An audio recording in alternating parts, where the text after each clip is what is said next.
M Dassu has an impressive CV. She's a campaigner and activist, particularly for the rights of refugees. To mention just a few of her accomplishments, in 2017, she was awarded the International We Need Diverse Books Young Adult Mentorship, and in return, she's mentored young writers to publication. She's co-director of Inclusive Minds, an organisation which is set up to represent and champion diversity in children's books. She's written a non-fiction book about Muhammad Yunus, the People's Banker, and now she's written Boy Everywhere, a novel about Sami, a young Syrian teenager who is forced to flee Syria when civil war breaks out. I'm so pleased to welcome M Dassu to In the Reading Corner. Can I call you Az? Yes, sure. Would have been a bit odd calling you AM all the way through the interview. So Boy Everywhere is essentially one boy's journey, isn't it? From his home in Syria to his new home in England. And we're going to explore the different parts of his journey in a little while. But before we do that, one of the things that struck me is that there's been a lot of publishing recently about refugee experience, and particularly for children. So I wondered what it was that you wanted to do differently. Well, Boy Everywhere was born from my desire to challenge stereotypes. I wanted to write a book that was different to those already published about the crisis. You know, for years, we'd only seen grey rubble, debris on the news, or refugees on boats. And I think everyone had forgotten that Syria is one of the oldest civilized countries. They have high-end hotels. They had McDonald's, KFCs, Nike shops and Costas before the war began. And I wanted people to know that. I wanted them to know that Syrians had lives just like ours, and the media's focus on the conflict wasn't the full story. The focus had been on refugees not knowing English, wanting our jobs, taking our space. So I wanted to show that actually they do know English. Syrians have English-speaking schools. My friend Ahmed, who is a refugee, has studied English literature at university, at Aleppo University, and he's read Chaucer, and I haven't. I wanted people to know that, you know, they had jobs just like ours. Some were educated, some were department store buyers. You know, these were hardworking people that were coming here, having to start again. Mm-hmm. And it was really important to me that I wanted to challenge the narrative that refugees are needy and desperate, and instead show the reality of their lives and the choices that they're forced to make. Mm-hmm. And also focus on what and who they leave behind and how difficult it is to start again. Mm-hmm. So I wanted to create a window that would allow readers to experience how it feels to have it all and then lose it. Mm-hmm. Yeah. Now, I did mention in my introduction that you'd work with refugees, but you're not Syrian yourself. You've obviously got Syrian friends, but I wondered what steps you had to do to ensure the veracity of your story. So I suppose I'm asking in a way, did you have to research to get this right? Yeah. Well, I'm not Syrian and I'm not a refugee, you're right. But my ancestral background is a couple of generations ago from Iraq, and then they moved across the subcontinent, South Asia, via Africa to the UK. So I know what it's like for a family to have to start again, to be privileged. We have a privilege to poverty story in my own family. But that's why it was so important for me to sort of show a different side. But also with regard to the research, I was really, really keen to make sure that it was authentic. It's taken me exactly 5 years to get to publication. And I can honestly say I have not cried about anything as much as I have about Boy Everywhere, especially during the editing processes, because this story wasn't about me. It was about people who have suffered great challenges, and they deserve representation that shows their reality.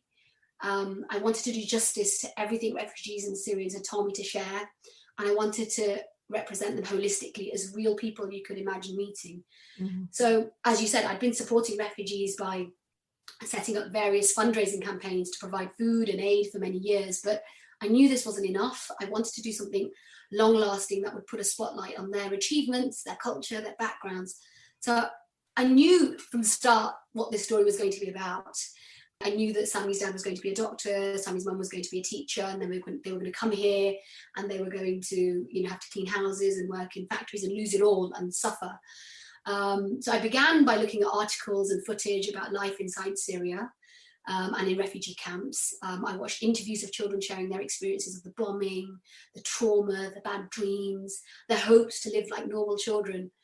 But because I knew this research wasn't enough to make my story authentic, I looked at videos online of Syrian teenagers chilling out in cafes, in schools, on social media. I looked at photos of Damascenes, that they'd shared themselves on Instagram. I watched rap songs of Syrians on YouTube where they were laughing, going horse riding, playing the piano, violin, dancing, wearing chinos, dresses, just living their normal, happy lives. I even, in order to capture the English that Syrians use, I went on to Syrian government news websites to double check things. And through my fundraising, I was already aware of some stories, but I asked various charity workers to connect me with Syrian families resettled in the UK so I could personally support them. So I spent time with various Syrian families in my community.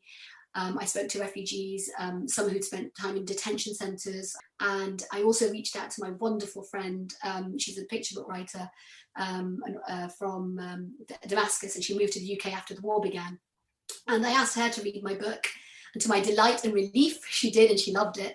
And she told me that it's really important and it was much needed, and gave me invaluable advice about how the middle class experienced the war in Damascus. And because of her, I changed Sammy's upper class life to middle class. And it was just tiny adjustments, sort of, like changing Sammy's dad's car from a Mercedes to a Toyota, tiny things. And through her, I met my dear friend in Damascus, who spent an unbelievable amount of time answering my questions, fact-checking my book. And it was really serendipitous because her family in Damascus mirrors Sammy's family in the novel. She's a teacher, her husband is a surgeon, and they have a 12-year-old boy and a younger daughter. So my friend in Damascus passed my book on to her students and her son, who also gave encouraging feedback. And they told me that the characters in the story could be them, and that the book said exactly what they wanted to know. So that gave me more confidence. Coming on to your book then, it divides really, although it's not set in sections. There are 3 discernible sections to the book. There's Sammy's life in Syria. Then there's this grueling journey that the family make to England. And then there's the kind of reception and resettlement in England. So I wanted to take each of these sections and think a little bit about them. And one of the first things that struck me about the war in Syria, I don't know that many people necessarily understand what the fighting is about. And you cut to the chase in your story. So tell us a little bit about what this war is actually about. I think it's, to summarize it very quickly, it's about staying in power. What started it was basically some teenage boys writing some graffiti, anti-government graffiti, and they were imprisoned and tortured. And so obviously their parents and their community came out to protest to get them out, and they were shot at by the government for protesting and going up against them. Then again, at the funeral of the people that had been killed the day before, the government came again and attacked the people at the funeral. And so everyone was enraged in Syria, and there was already resentment building, and people spoke up and they started coming out into the streets peacefully, and they were attacked. And so when they were attacked, rebel groups formed to fight against the government. But then so many people got involved, and that's when it got complicated. So you had different countries supporting different groups. You had the US and the UK supporting one group. You had Russia and Turkey supporting another group. And so there was a lot more infighting, and there was just chaos, and people were dying. And then when the question arises of why did men flee, they left because they would have been drafted as soldiers in the government. They would have had to. It's either do or die. And if they did fight, you're killing your own people. Who wants to do that? So they left because they thought, we'll be back soon. Surely it'll be over. It wasn't over for years. you talked about the catalyst for this. And as I was reading that, it's so easy to think that's over there. But we live in a fragile state. I'm not saying we're going to break out into civil war tomorrow, but things are fragile, and things are fragile in other parts of the world. And I'm sure in Syria, they didn't think that the next day there would be civil war. So it is relevant to us at that level too, isn't it? Absolutely. I remember the sheer inspiration for this story was one moment in time. I was in 2015 and I was watching countless news broadcasts about the influx of refugees to Europe. And it was one interview that showed refugees in a muddy camp wearing Nike trainers, holding smartphones, talking about what they'd left behind. And it was a light bulb moment. I realized that it takes a government to take one wrong step and brutal force, and we could be those people. And if a bomb or was to hit my street, I would be that person fleeing with my Nike trainers, my iPhone. And that was the moment that I realized that their lives were so similar to ours, and how easily a civil war could bring the same fate upon me. Talking about it could be us or people like us. One of the things in describing Sammy's life, you obviously show him as a keen football player. And who does he support? He supports the global team, Manchester United. And he talks about us. When he's talking about Manchester United, he talks about us and our team. And it takes something like that to make us realise how connected we all are. And sport in particular has this capacity to connect people around the world. I was going to invite you actually to read a little bit from the book, and I think from early on in the story where we get a sense of what Sammy's life was like. Yeah, so this is in chapter 4, where Sammy doesn't yet know that he's leaving Syria. His parents are protecting him. They've told him that they're moving, and he's been asked to go pack his sister's toys, and he's now going into his room to pack his things. I slumped down on the rug, not knowing where to start. My desk was cluttered and the bookshelves were bursting. I spotted my Meccano car in the corner under my desk and crouched low to pull it out. I built it on the afternoon of my 9th birthday. Baba came up to help me fix the engine to the chassis, and then we'd taken it downstairs into the kitchen and watched it shoot across the smooth marble floor and crash into the patio doors, both of us grinning. Mama yelled at us for marking the doors and banned it from the kitchen. Dust fell off the metal plates onto my sleeve. I raised it above my head and looked at its wheels and smiled. Good memories. We'd made so many in this house. I swallowed and put the car in a box. I couldn't get rid of it, even if I didn't play with it anymore. My helicopter drone sat on the windowsill. I picked it up and closed my eyes. Tete had bought it for me 2 years ago, but I hardly got to fly it. I wondered when I'd be able to go outside and fly it again without worrying about jets or missiles soaring over us. I couldn't even go fly it into Shreen Park with Joseph because of the president's ban on drones. I pulled a t-shirt from my drawer, wrapped it around the helicopter and put it in the box beside the car. It wasn't going to be easy to pack away my whole life in this house. I turned to the shelves and started taking out my books and PlayStation games. They held fewer memories and would be quicker to pack. And I figured if I cleared my shelves before dinner, Mama would see how productive I'd been and hopefully be less irritated with me. And at that point, of course, he doesn't realise how quickly they're going to go or where they're going. He just thinks they're moving at this point. Yeah. And it literally is very instant. They're not telling anyone. It's very covert. And he doesn't even have time to say goodbye to his friends.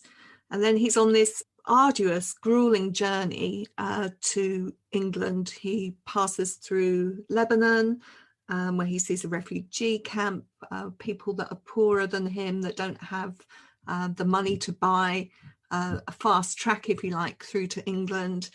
He passes through Turkey, through Greece, and so on. Now, you do tell us how terrible that is, but as I was reading it, I also thought you're not really telling us exactly how terrible this is. Is that true? Yeah, 100%. There were many dark parts in the original manuscript. I had to take them out because it's a younger audience. I had put in a lot more, many stories because, again, I didn't want to just focus on the middle class experience. So I brought in darker stories, by people that had to walk over the Turkish border and what they'd been through, and even the detention centre experience. I had to really water that down. People that leave there are usually extremely traumatized. There are so many mental health issues and suicides, etc. And I did keep the family in there longer than some families would be, with the proof that they had, simply to show what it feels like to be locked up when you're just trying to seek safety. And I think the key message for me was, I wanted to show that these people could fly here, they could get here before the war when things were safe. They could come and arrive at Heathrow Airport or Manchester Airport like normal travellers. And now that they were not safe, they needed refuge, they were not allowed in. Yeah. You introduced Sammy to another boy in the Turkish hold where they're kept waiting for their boat to cross the Mediterranean. He's called Adam. And I suppose you were actually showing another route by having this boy who Sammy becomes friends with. Yeah, that's exactly why I wanted to write Adam's character and story in the book, because I wanted to show the experience that we're used to hearing about. Obviously, Sammy's is not just the one experience. There isn't ever one experience. And again, the reason I chose Sammy's journey and I made him fly was because that is a route that people take. But at that time, because of what we've been exposed to, I didn't even know that they flew. And then most people I know have driven from Damascus to Lebanon and flown from Lebanon to Turkey. And then if they've not come in, via the UN and they have sort of been smuggled in, they've taken a flight from either Spain or somewhere. So yeah, this is a alternative route. But yeah, equally, Adam's journey and also some other refugees that I mentioned in Turkey, such as the Damascus guy, etc., those were based on real stories. You said that you cried a lot when you were writing this story. There were lots of things that made me deeply sad. And there was one moment that really brought the tears to my eyes. I don't think I'm even going to be able to read it without getting tearful. And it's the bit where they just arrive at Heathrow and the father says, "We're from Syria. We come here to seek asylum." And I think it was the kind of trust in that statement kind of broke my heart, really. I know. You can see, I think there's one sentence in there where in the plane where Sammy sees his mum and he sees the relief on her face. She's been so sort of tense this whole time since they've left. And he sees that she looks lighter as they approach her down the plane. And things seem hopeful. He notices his father's nervous, but yeah, they expect to just go through the airport and go to Manchester, and then what happens next is completely unprecedented.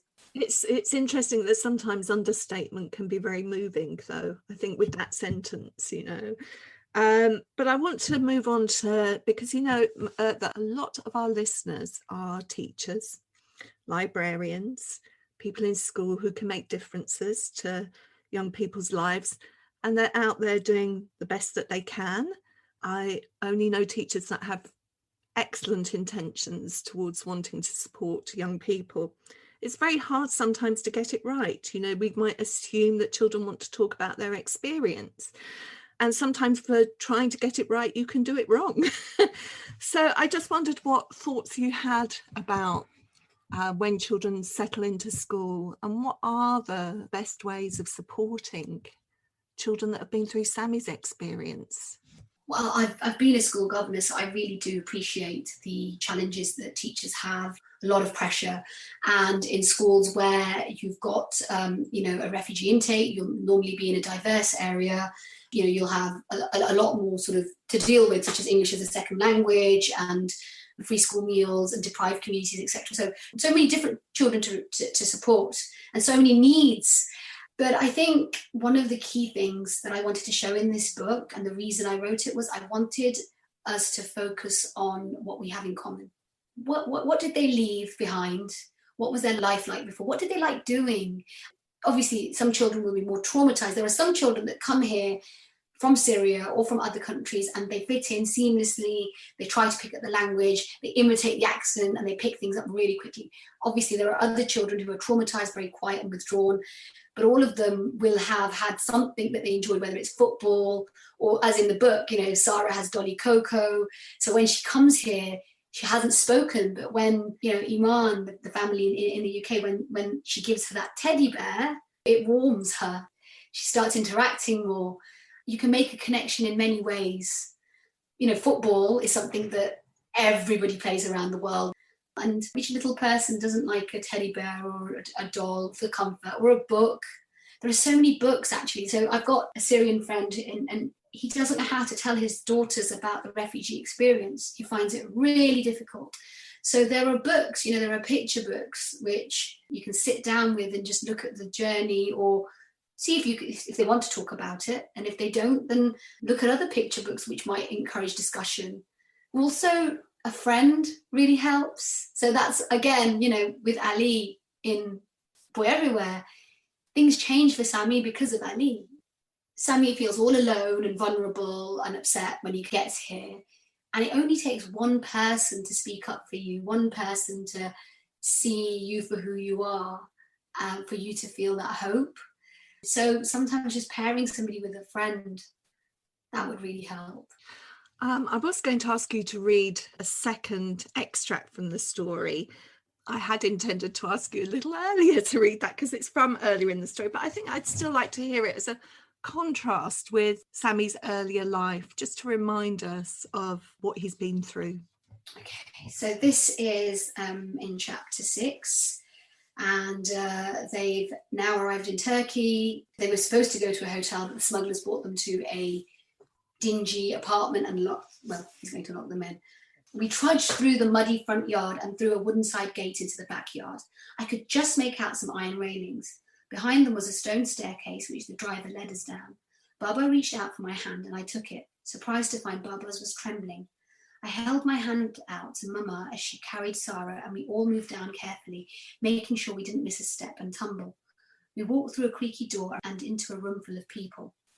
The driver went to speak to a tall, thin man in a language I guess was Turkish, and then nodded to Baba as he walked back out. He locked the door behind him, and the hairs on the back of my neck stood up. Why had he locked the door? What if there was a fire? How would we get out? I looked around. Were we going to stay in this one room with all of these people? There were no windows, just the locked door behind us, the only light from candles dotted about on the floor. We followed Baba between groups of people, trying not to step on anyone. Some lay on their backs and stared at the ceiling while some slept. A woman rocked a baby back and forth. The room smelt tangy of mold and stinky armpits. I tried not to breathe in with my nose, but I could still taste it in the back of my throat. Baba stopped in a corner where space had been made for us. Go to sleep for a bit, he said. Sleep? There was no way I'd be able to sleep. I leant against the cold wall, looking around the room. There were so many people. I could hardly see the floor. There had to be at least 30 of us. The people became blurry. I couldn't see them clearly anymore. Tears spilled down my chin and splashed onto my jeans. For the first time since we left Syria, what we were actually doing had really hit me. We had left home. Home. Home where my bed was, my clothes, the fridge full of food, where the maid cleaned up our mess and kept everything in order. Now, I was in chaos, and I had no idea how long we'd be here. A day? A week? How were we supposed to get to England from this dump? What if the only way was on a boat?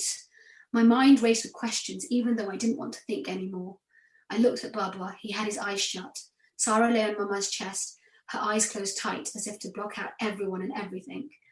Mama's fingers glided slowly over one prayer bead, then the next. I wanted to shout and scream and ask why we were here, but I knew I couldn't. We were all in the same situation. I had to stay quiet. Mama said so. You can do this, Sami, I told myself. It'll all be okay once you get to England. And the good news for Sami, at least, is that he does find home and friendship. And as I want to thank you so much for writing such an important book, but also for talking to us today about Boy Everywhere.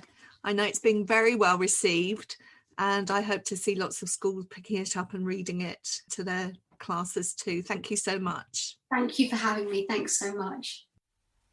Thanks for listening to In the Reading Corner with Just Imagine. If you have enjoyed this podcast, you can find many more on the podcast section of our website, justimagine.co.uk, plus via iTunes or SoundCloud or your usual podcast provider. Don't forget to pass the pod and recommend this fantastic free resource to your friends and colleagues.